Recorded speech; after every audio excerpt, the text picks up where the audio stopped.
Welcome to Baby Boomer Tales. My name's Jim. You can find us on the World Wide Web at babyboomertales.com. You can find us on Facebook at Baby Boomer Tales. You can even find us on Tumblr now, and you can catch a new episode every Wednesday. The title of today's broadcast is All of My Dogs and Most of My Cats. I must give a little disclaimer first. This runs from the time I was a boy until present day. And so I have a lot of dogs and cats that have died during this broadcast. Most of my animals have been outdoor animals, and some of them had some hard things happen to them. I love all my animals very much, and I learned a lot as the years went by. But my disclaimer is that if you can't handle an animal dying, maybe you should remember that before you listen to this broadcast.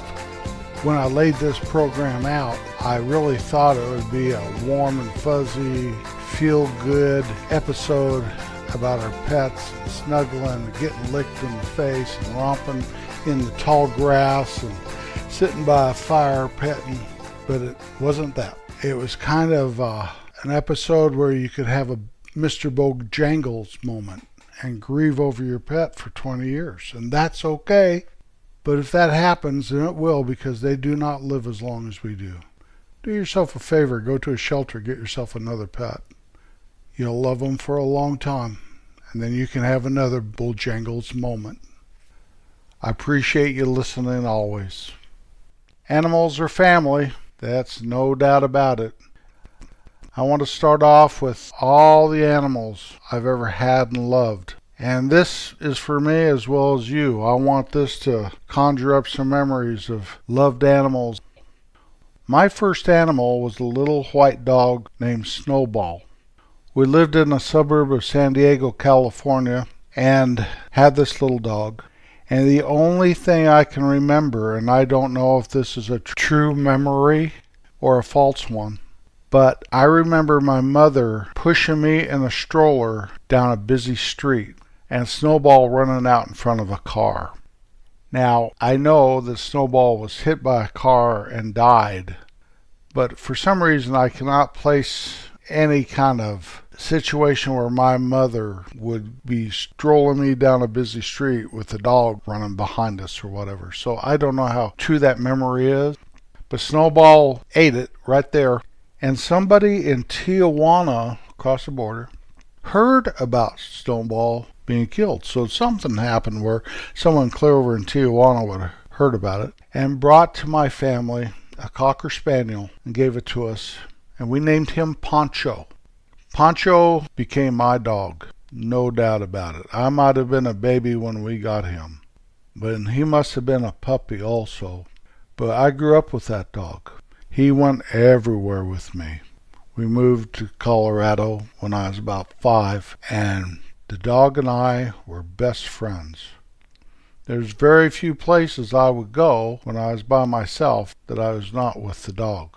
I remember walking outside in the morning during the summer, wearing my little white t-shirt, my white tennis shoes, my blue jeans, and my blue baseball cap, taking in the sun, looking down the hill at the sawmill where they had a burner, and I always thought that the smoke coming from the sawmill caused it to rain every afternoon. But always in the morning it was clear, still clear, and Pancho and I go out for our adventures. We went everywhere. One time though, we were walking down the street I called Dutch's Street. And Dutch was this old guy that worked for my dad, and he had several small little cabins on this one street that he rented out or family lived in, whatever. And this big old dog came out and attacked Pancho. Somehow, and I can't remember how, Pancho went to the vet and Pancho lived. Pancho was pretty beat up, and I didn't get injured. I don't know if I ran away or rescued him or if somebody came and intervened. I can't remember that. I must have blanked it from my mind. I was probably about 7 or 8 years old. But Pancho lived to 12 or 13 years old. I remember the day he died. My friend Keith and I buried him in our backyard. I think my brother John was involved in the burial. Dug a hole in the back corner of the yard and laid Pancho to rest. I was heartbroken. He was by far and away one of the closest things to me I had ever had. But that started a long line of me burying my dogs and cats in the backyard or on my property. During that time that Pancho was alive, when we first moved back from California, we lived out in the country, and I had a donkey named Jenny. You can see a picture of Jenny and me. I'm on top of her on our Facebook page. I'm promoting one of our podcasts for vacation, I believe. And Jenny was a good donkey, but she would always break away or escape from the corral or however we had her and run off to Eddie and Lorraine's ranch. My dad would get home from work and we'd have to go get Jenny. And he'd either have my mom drive me back and he'd ride the donkey back, or we'd tie her to the back of the truck and lead her back. One time I remember my dad and I riding Jenny back to the house, singing at the top of our lungs. I must have been riding in the front, how I remember it. That's a great memory of my dad that just was conjured up now. But I remember we were always going to get Jenny. When we moved to town, I don't know if we sold her or gave her to the ranch, but that was my donkey Jenny. Had a cat named Tuffy, and the way we got Tuffy is he was a kitten, and my family was downtown one night looking at store windows, and here comes this little kitten. We took him home. Tuffy lived a long, long time. He was the family cat. After Pancho died, my dad came home with a dachshund named Fritzy, and he was the family dog. He was never my dog. Fritzy and I got along fine. He would never go away from the house, and he lived a long, long time. He died on my wedding day. Now, my parents didn't tell me until the next day that Fritz had died that morning. As I became an adult, I got a dog, and she is part German Shepherd and part Heinz 57. And I named her Doe, D-O-E, like a doe, a deer, a female deer. And she was a good dog, but she was timid. When I moved out to that camp that I had spoken about before, I had Doe, and I talked about this. She was a good dog, and one day I was watching this girl's dog. She went out of town, and the girl's dog was a female dog also, and would always beat Doe up. One day, Doe stuck up for herself and fought back and ran that dog off, and I was so proud of Doe. A day or two later, she got into coyote poisoning and died in my arms. But that female dog that was picking on Doe, she was pregnant. That might have been why she was so territorial, but she had pups during that time. By the time the girl came back to get her dog, we had the pups. And she gave me one of the pups. Little black and tan and husky shepherd mix. And that dog I named her Baloo, like Cat Baloo, but Baloo dog. There's a coyote dog that lived there where I lived, and it taught old Baloo dog how to hunt and a lot of survival skills. She was the best dog I ever had in my life. To this day, old Baloo dog was the very best dog. She came into heat when she was a couple years old, and I decided to breed her. And so there was a dog, a Malamute. That dog was just like my dog, and they didn't do anything. And finally I said, yeah, you can do it. And it was weird, and then they made it. It was so weird, like they understood what I was talking about. She also had a pup from a St. Bernard cross dog. And while she was in heat, I was at the vet's, and here comes this guy with this big, big dog in the camper of his pickup. And he said, do you know anybody that wants a dog? It's half wolf and half shepherd. And the dog is okay, but he's just too much in the city to have because of the wolf in him. And so old Doc gave him this guy's number. This guy is named Jackie. So I called Jackie and asked him if he took that wolf dog. And he goes, well, I'm trying him out. So I said, my dog's in heat and I'd like to breed her with him. Is that possible? And he's, sure, bring her over in the morning. So I came over in the morning. We went into the room where the dog was being kept, and the dog was a vicious, wild animal. I remember Jackie holding it by the collar and the dog lunging at Blue and me. It's the only time I ever saw old Blue afraid of another dog, ever. Somehow we got her turned around, and he all of a sudden realized that she was in heat, and he became instantly friendly. We left him alone and went and had a cup of coffee. Came back a little short while later, and Blue was ready to go home. We had 5 puppies from them. That's one little St. Bernard cross puppy, who was twice as big as the rest of them. 2 pups from that Malamute. One I called Little Blue. She just looked exactly like her mother.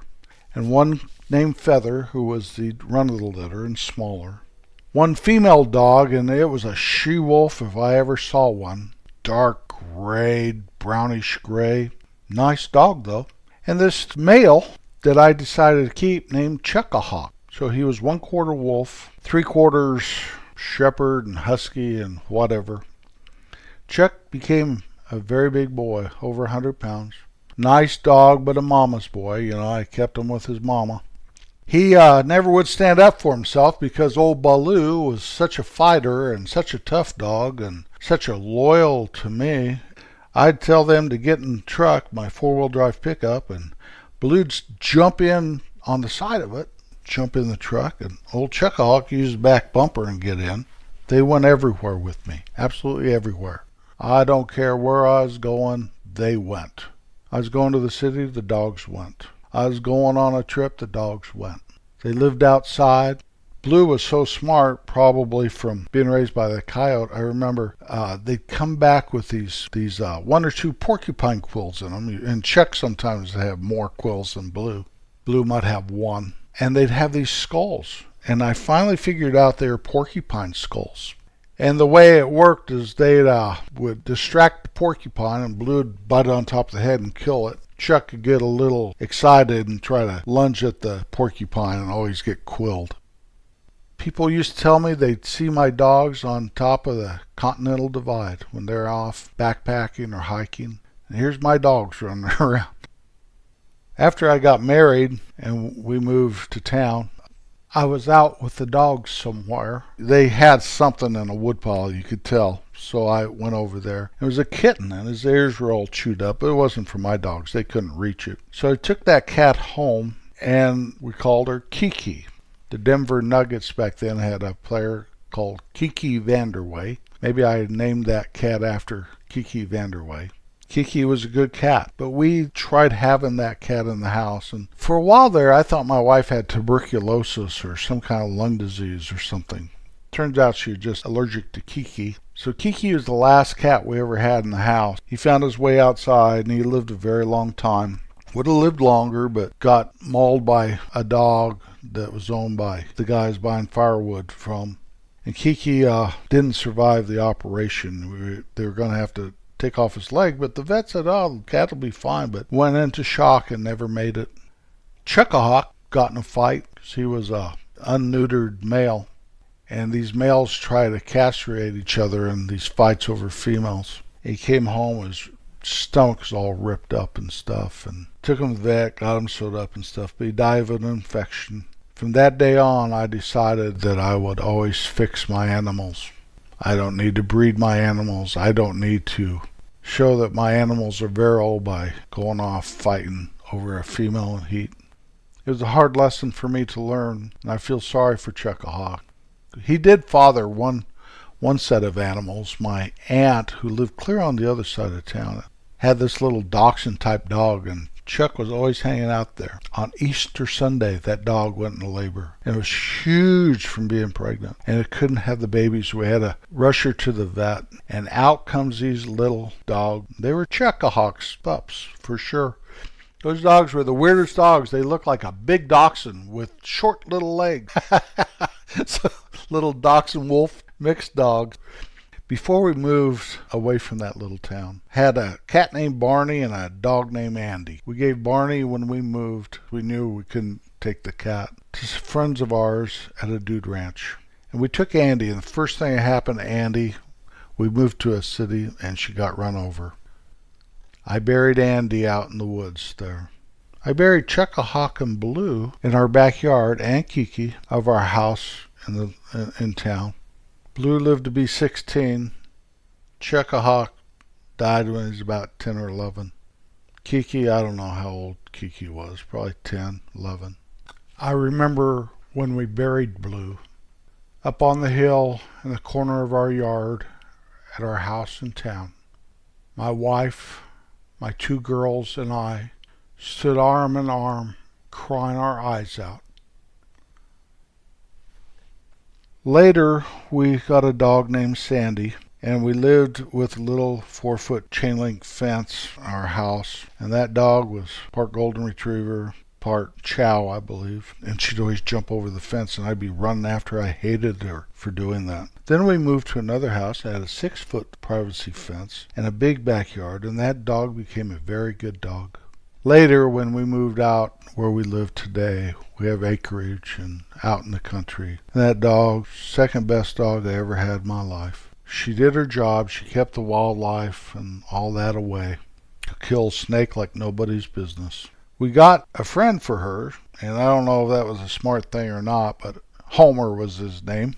Homer. And he was a goober if I ever saw one, but he was a good companion for Sandy in her later years. And they got in a little bit of trouble sometimes. They would go off about a mile away. There's a huge pond that goose hunters are always shooting at, and they were bringing home geese. And one day they came home all like it's the end of the world.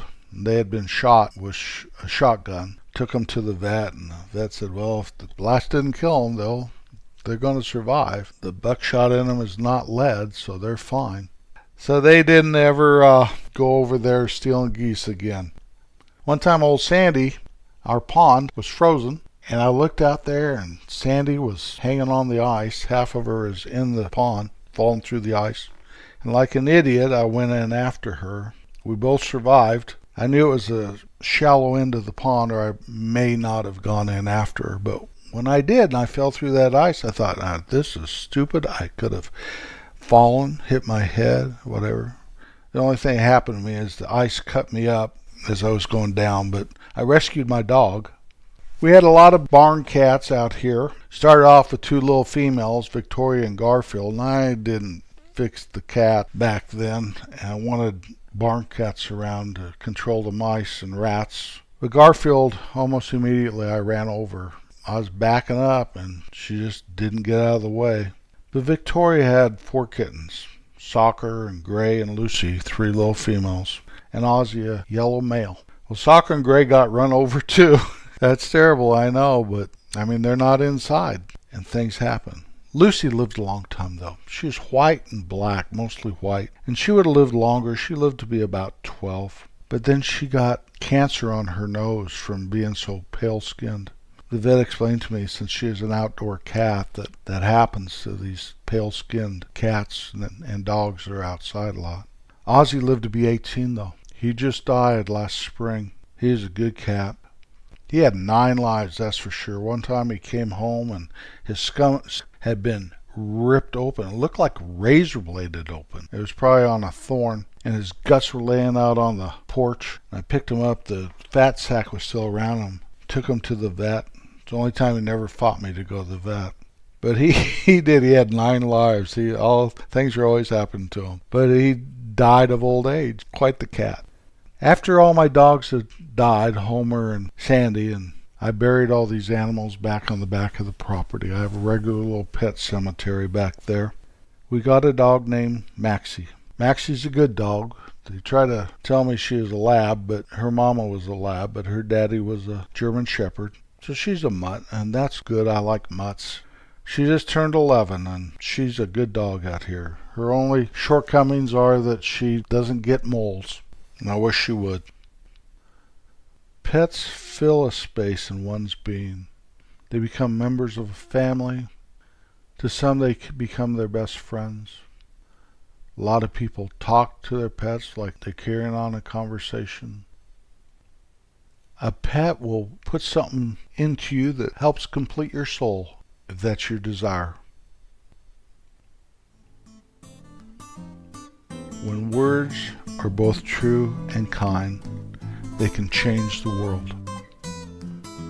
My time is over. I'll see you next Wednesday.